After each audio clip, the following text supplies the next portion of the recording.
Méditation du 11 août. Foi aveugle.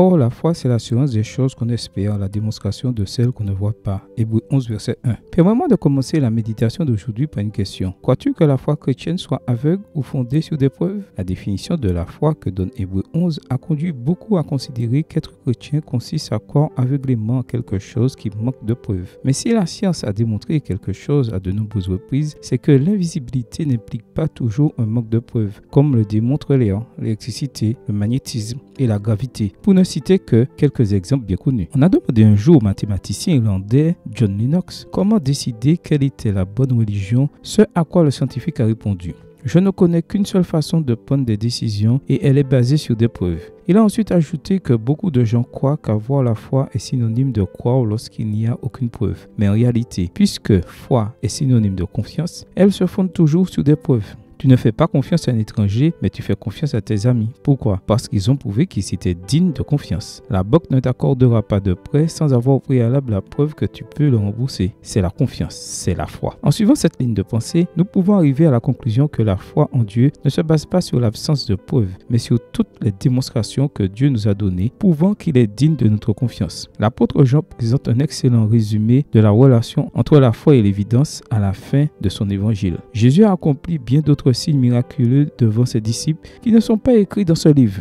Mais ces choses ont été écrites afin que vous croyiez que Jésus est le Messie, le Fils de Dieu, et qu'en croyant vous ayez la vie par lui. Jean 20, versets 30 et 31. Dans ce passage, Jean dit à son auditoire: Jésus a fait encore en présence de ses disciples beaucoup d'autres miracles qui ne sont pas écrits dans ce livre. Mais ceci est écrit afin que vous croyiez que Jésus est le Christ, le Fils de Dieu, et qu'en croyant, vous ayez la vie en son nom. Nous ne pouvons pas toujours voir Dieu agir, mais chaque jour, il nous donne des preuves de son amour et de son attention, afin que nous puissions avoir confiance en lui. Amen. Bonne journée à toi et que le Seigneur te bénisse.